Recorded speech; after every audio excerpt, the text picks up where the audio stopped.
오늘은 성전제도 확립이라는 제목으로 말씀을 상고합니다. 우리가 앞에서 이제 언약궤를 예루살렘으로 모시고 오는데 성공했다 그랬어요. 그 언약궤가 블레셋에게 뺏겼던 것을 이제 돌아오게 하는데 70년 걸렸어요. 그리고 또 중간에 새 수레에다가 언약궤를 실었기 때문에 이 소가 날뛰면 이제 언약궤가 넘어질 수 있잖아요. 우사라는 사람이 붙들다가 또 즉사했잖아요. 그래서 무서워서 못 모시고 또 3개월을 또 연기했잖아요. 드디어 이제 다윗이 다 깨달았어요. 이 언약궤를 모시는 것이 하나님도 기뻐하실 일이지만 법대로 해야 되는구나. 율법대로 해야 되는구나. 그래서 제사장 레위인들이 이제 그 언약궤와 모든 기구들을 다 메고 무사히 예루살렘에 모셨어요. 그 왜 모셨겠습니까? 이제부터는 그 하나님을 잘 경외하려고 모신 거예요. 그래서 이제 다윗이 그 다음 순서가 뭐겠어요? 하나님을 모셨으면 하나님 앞에 제대로 제사를 드리고 또 이러한 종교적인 이런 하나님을 섬기는 법을 제대로 만들어서 시행해야 되잖아요. 오늘 이제 그 내용이 잘 나오는데 이 사무엘 하에서는 이것이 빠졌어요. 모시기만 했다는 얘기만 주로 하고 넘어갔거든요. 역대상을 읽어보면은 그 부분, 정말 모신 목적이 이제 하나님의 그 성전에서 제대로 제사도 드리고 또 하나님께 축복도 받고 하는 그런 성전 제도를 제대로 만들었다 하는 거예요. 오늘날로 말하면 교회 세워놓고 교회가 할 일, 예배도 드리고 또 하나님 앞에 찬양도 하고 또 축복도 받고 이렇게 성전 제도가 확립됐어요. 그렇기 때문에 오늘 이 역대상을 이제 우리가 알아야 되는데 중간 부분은 뭐냐면 다윗이 그 시를 써서 이제 하나님 앞에 말하자면 봉헌하듯이 그렇게 고백한 내용이에요. 중간은 7절부터 36절까지는. 그리고 이제 앞부분 뒷부분이 바로 성전 제도를 이렇게 확립했다 하는 내용이니까 중요한 것만 오늘 추려서 말씀을 합니다. 세 가지가 있어요. 첫째, 1절부터 3절까지는 예루살렘 장막 감사 제사를 드렸다는 거예요. 예루살렘 장막 감사 제사. 이게 무슨 뜻이냐면 예루살렘으로 언약궤를 모시고 와서 이제 그때부터 임시 성전이 시작된 거예요. 장막을 쳤다고 그래서요. 그게 뭐냐면 쉽게 말하면 이 텐트를 쳐놓은 거예요. 본래 하나님이 시내산에서 모세에게 계시 줄 때에도 성막이라고 그랬잖아요. 이 장막이나 성막이나 똑같이 텐트를 말하는 거예요. 임시 처소. 그런데 이제 다시 그 제도가 시작된 거예요. 그래서 다윗은 자기 생전에 성전을 이렇게 건물로 짓고 싶었는데 전쟁을 많이 해서 피를 흘린 사람이라 허락하지 않았잖아요. 모든 준비만 해놓고 죽고 솔로몬이 왕이 돼가지고 7년 동안 져서 성전이 웅장하게 세워진 거예요. 바로 이 첫 이제 임시 성전이 예루살렘에 세워졌다는 거예요. 그리고 첫 번 감사 제사가 이제 시작된 거예요. 그 얼마나 감격스럽겠어요. 그 제사를 두 종류로 드렸어요. 여기 보니까 번제와 화목제를 드렸다. 그래서요. 우리는 하나님 앞에 두 가지가 꼭 필요해요. 어떤 예배가 필요하냐? 번제와 같은 예배. 그러니까 하나님 앞에 온전히 충성을 드리는 헌신 예배예요. 그렇지 않겠어요? 하나님 언약궤 모셔놓고 제일 먼저 뭘 예배 드려야 되겠어요? 하나님께 모든 영광을 돌리고자 하는 그런 충성을 다짐하는 헌신 예배를 드려야 되죠. 그 다음에 또 드리는 자들, 이제 다윗으로부터 모든 백성들이 그 제사를 통해서 뭘 얻어야 되겠어요? 하나님의 축복을 받아야 되잖아요. 그러니까 화목 제사를 드리는 거예요.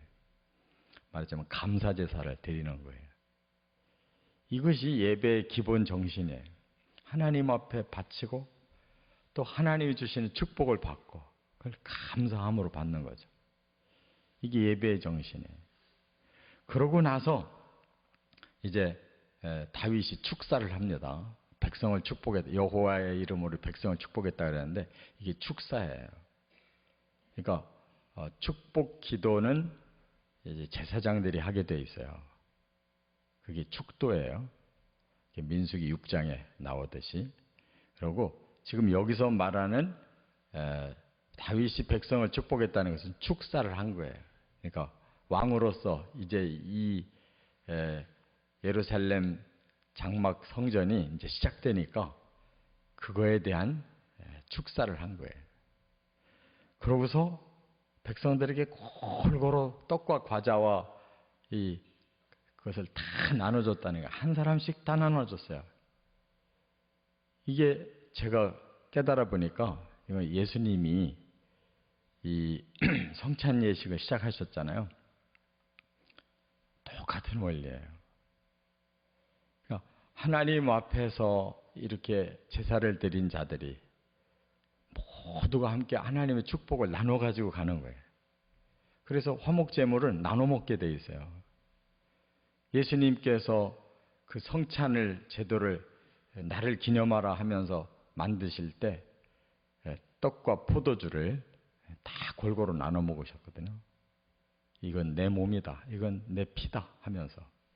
하나님 안에서 우리가 예배드린 사람들은 그 모든 영적 축복을 나눈다는 의미로 지금 이 다윗도 그걸 다 나눠 먹게 했어요. 참 성경은 원리가 똑같아요. 우리가 무슨 구경하러 오듯이 아니면 남의 집에 그냥 잠깐 방문하듯이 그렇게 예배 드리는 게 아니라 우리는 누구든지 주의 이름으로 나와서 하나님의 교회에서 예배 드릴 때는 똑같은 하나님의 백성으로 하나님께 헌신하고 하나님의 그 축복에 감사하고 또 모든 성도가 그 은혜를 함께 나누는 것이. 할렐루야.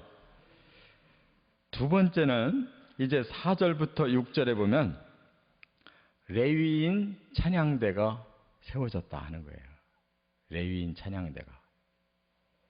그래서 그때까지는 그 제사를 드려도 그냥 제사장들이 그렇게 하나님 앞에 그냥 제사 드리는 걸로 끝났지 이런 본격적인 찬양이 없었는데 이 시대가 되니까 이제 하나님 앞에 찬양대가 생기고 그래서 하나님을 칭송하고 하나님께 감사하고 하나님을 찬양했다 그랬어요. 이 칭송과 감사와 찬양 이 세 가지가 있었어요. 칭송이라고 하는 것은 하나님을 계속 높여드리는 거예요. 그리고 감사하는 것은 하나님께 계속 그 은혜에 대해서 고마움을 표시하는 찬양을 하는 거예요. 그리고 찬양이라는 것은 하나님을 선전하는 거예요. 사람들 앞에서 선전하는 거예요. 하나님을 높이고 감사드리고 하나님을 선전하고 이게 찬양 내가 할 일이에요. 이게 우리가 받은 사명이에요. 그러면 결국 그 복이 우리에게 오는 겁니다. 하나님을 높이면 하나님이 우리를 또 사랑해 주시고 하나님이 주신 그 은혜에 감사하면 더 또 좋은 걸 주시고 하나님을 많이 선전할수록 많은 사람들이 하나님을 경외하게 되면 하나님 영광 받으시고 그래서 그 우두머리를 아삽이라는 사람을 세웠다고 그랬는데 여러분들이 시편 읽어보면 아삽의 시편이 군데군데 많이 나오잖아요. 그가 이 찬양대 대장이에요. 그를 통해서도 이렇게 찬양 시를 많이 썼다는 뜻이에요. 그리고 그 밑에 악기팀이 있어요. 오늘날 예배를 드릴 때 이렇게 악기를 가지고 우리는 교회에서 챔버팀이라고 그러는데 그게 성경적인 거예요. 그 당시에 대중 악기가 다 동원됐어요. 여기 보면 비파, 수금, 재금, 나팔 다 그 당시에 대중 악기예요. 뭐 성전에서만 특별히 하는 악기가 아니에요. 밖에서든 안에서든 기쁘면 어떤 악기로든지 다 하나님 찬양할 수 있는 거예요. 뭐는 되고 뭐는 안 된다 그런 거 없어요. 성경을 잘 읽어보면 우리가 가지고 있는 모든 도구 가지고 다 하나님 찬양할 수 있는 거예요. 활용하기 나름인 거지.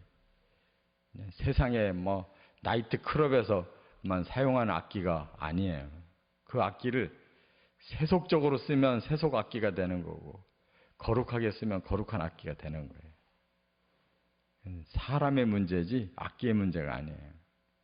그러니까 어떤 악기든지 하나님을 위해서 할 수가 있는 겁니다. 그래서 이렇게 찬양대가 조직됐다는 거예요. 그래서 하나님 성전에서는 늘 하나님을 찬양하고 하나님께 늘 감사하고 모든 악기를 통해서 아주 흥겹게 하나님의 교회는 이렇게 음악이 살아있어야 되는 거예요. 끝으로 세 번째 37절부터 43절에 보면 규칙적인 제사를 드렸다 하는 거예요. 규칙적인 제사. 이게 뭐예요? 아침 저녁 제사가 생겼어요. 그 말은 뭐예요? 아침에도 이게 바로 출애굽기에 하나님 계시를 주실 때 이 조석의 제사를 드리라고 하나님 명령하셨잖아요. 그러니까 하나님은 날마다 우리를 만나기를 원하시는 거예요. 아침에도 저녁에도. 아침 제사, 저녁 제사가 반드시 있어요. 이게 규칙적인 거예요. 날마다 1년 사시사철 끊임없이 제사 드리는 겁니다. 무슨 예배를 어쩌다 한 번씩 드리는 거 성경적이 아니에요.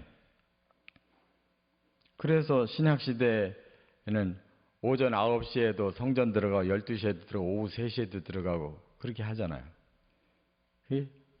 수시로 하나님을 만나는 걸 하나님 원하셔요. 적어도 공식 제사가 아침 저녁 제사가 있었다는 거. 그리고 찬양대가 반드시 찬양을 하고 또 문지기를 세웠다고 그랬어요. 이 문지기는 뭐냐면 이 관리하는 자들이에요. 성전을 지키는 자들. 그래서 뭐 지킨다고 문만 지키겠어요? 성전을 하나님의 전이기 때문에 모든 것을 다 관리하도록 문지기라는 직책을 만들어줬어요. 그러니까 제사장은 제사를 집례하고 그리고 찬양대는 찬양하고 문지기는 성전을 관리하고 이렇게 모든 것이 아주 규칙적으로 날마다 이루어졌어요. 근데 어디서 했느냐를 여기서 밝히는데 기브온 산당이라고 그랬어요. 기브온 산당. 이 말은 뭐냐면 다윗이 예루살렘으로 언약궤를 모시고 오기 전까지는 그 임시 성전이 기브온에 있었어요. 그래서 솔로몬도 처음에 왕이 되고 나서 1,000번제 어디서 드렸어요? 기브온에서 드렸어요. 1,000마리의 그 짐승을 잡아 바친 곳이 기브온 산당이었어요. 거기서 하나님 응답하셔가지고 그렇게 그가 축복을 받았잖아요. 그러니까 그건 성전 지어지기 전까지예요.